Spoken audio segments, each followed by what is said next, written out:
सबसे पहले हमने सूत्र किया था उससे आगे हम स्तो स्तुना ष्टु में कुछ विशेष उदाहरण है, ठीक है, कुछ विशेष उदाहरण है वो हम आज करेंगे। तो सबसे पहले हम क्या है व्यंजन संधि में जो सबसे पहले उदाहरण एक ही उदाहरण रह गया था, ये सबसे इंपॉर्टेंट उदाहरण है, मतलब ये कई बार आ जाता है, तो ये देख लेते हैं। तो यहाँ पे मैंने क्या बताया था, स्तो आएगा और प्लस में क्या आएगा, स्टू आएगा, ठीक है। तो आपको पता है जय में जय आता है और न का है तय का तय तय तय न में आता है, तो यहाँ पे न की जगह क्या आ जाएगा, यहाँ आ जाएगा, ठीक है। तो यहाँ पे क्या हो जाएगा, ये क्या बन जाएगा, गुणी जय, ठीक है। तो ये इस तरीके से लिखा जाएगा, ठीक है। तो कुछ इसमें मतलब व्यंजन संधि में जो कुछ उदाहरण है ना, कुछ विशेष उदाहरण है, मतलब अगर विपरीत स्थिति आ जाए, विपरीत कैसे, जैसे पहले क्या आ रहा था, स्तो आ रहा था ना, पहले स्तो मतलब स और टैवर पहले आ रहे थे, और क्या है सचू सचू मतलब स और टैवर क्या है बाद में आ रहे थे, लेकिन अब क्या है, ये जो कंडीशन है ये पहले आ रही है, अब ये क्या आ रही है, ये बाद में आ रही है। अब देखो यहाँ पे जो तय वाली लाइन है वो पहले आनी चाहिए थी, लेकिन क्या आ रही है, बाद में आ रही है, और जय वाली लाइन जो थी वो क्या थी, बाद में आनी चाहिए थी, पहले आ रही है, मतलब जब विपरीत स्थिति आ जाए, ठीक है। तो ये सबसे ज्यादा इंपॉर्टेंट उदाहरण है, ये सबसे ज्यादा आते हैं, मतलब ये इन्हीं में से पूछा जाता है, लगभग व्यंजन संधि अगर पूछी जाती है, ठीक है। तो आप ये ध्यान रखो कि यहाँ पे जय है और यहाँ पे न है, तो न की जगह क्या है, तय वाली लाइन है ना, तय तय तय न, तो जय जय वाली लाइन में क्या हो जाएगा, जय जय, तो न की जगह क्या आ जाएगा, ये आ जाएगा, न की जगह क्या आ जाएगा, ये। तो इस अब देखो जहाँ पे ये और जय जय जब मिल जाते हैं, ठीक है,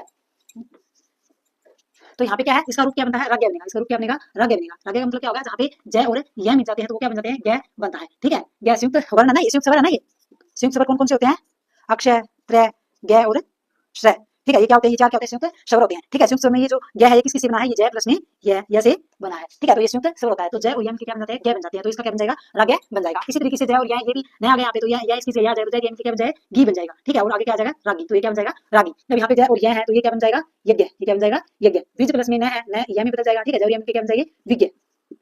और अज प्लस में न है तो ये यहाँ पे यह आ जाएगा, और यहाँ पे जय और यह मिलकर क्या बन जाएगी, अज्ञ, ठीक है। तो ये क्या हो जाएगी, अज्ञ। तो ये विशेष उदाहरण है, मतलब जब व्यंजन संधि में कोई उदाहरण पूछा जाता है, कई बार ये आपको ये दे दिया जाएगा, रज्ञ रज्ञ यज्ञ विज्ञ अज्ञ, तो ये दे दीजिए कौन सी संधि है, तो ये कौन सी है, व्यंजन संधि है, ठीक है। तो ये तो व्यंजन संधि में तो ये जरूर आते हैं, ठीक है। राज प्लस में न रज्ञ है, राज प्लस में रज्ञ यज्ञ यज्ञ, ठीक है, विज्ञ अज्ञ, तो इस तरीके से ये आते हैं, ठीक है। अब इसमें ना दो अपवाद है, एक साथ सूत्र होता है मतलब संस्कृत में, तो आपको संस्कृत में याद रखने की, हिंदी के कर रहे हो तो संस्कृत में याद रखने की जरूरत नहीं है, बस सिर्फ आपको याद रखना है प्लस प्लस में न आ जाता है तो ये प्रश्न बनेगा, एज इट इज ही बन जाएगा। विश प्लस में न आ जाएगा तो ये क्या आ जाएगा, विष्ण बनेगा, ठीक है। तो ये आपको ध्यान रखना है, प्रश्न और विष, ठीक है, प्रश्न और विष, तो ये क्या है, अपवाद है, मतलब यहाँ पे क्या है, स्तो आ रहा है ना, स्तो आ रहा है, यहाँ पे क्या है, स्तो आ रहा है, ठीक है। तो लेकिन फिर भी क्या है, ये संधि कार्य संधि नहीं होती है, इन जगहों पे क्या है, संधि नहीं होती है, तो ये एज इट इज क्या है, रहेंगे, मतलब ये इसके क्या है, अपवाद सूत्र है, ठीक है। फिर सेकंड नंबर पे आती है, इसी का एक और उदाहरण है, ठीक है। पहले हमने जो किया था वो क्या था, स्तो और सचु किया था ना, लेकिन अब स्तो स्तु की जगह क्या आ जाएगा, स्तो स्टूना स्टू, ठीक है। स्टो का मतलब तो आप समझते हो, स और तैवर्ग, ठीक है, स और तैवर्ग क्या है, स्टो है। स्टूना स्टू का क्या होगा, स्टूना स्टू स ये स वाला, ठीक है। तो आगे क्या है, ये स कौन वाला स और प्लस में क्या है, तैवर्ग है, प्लस में क्या है,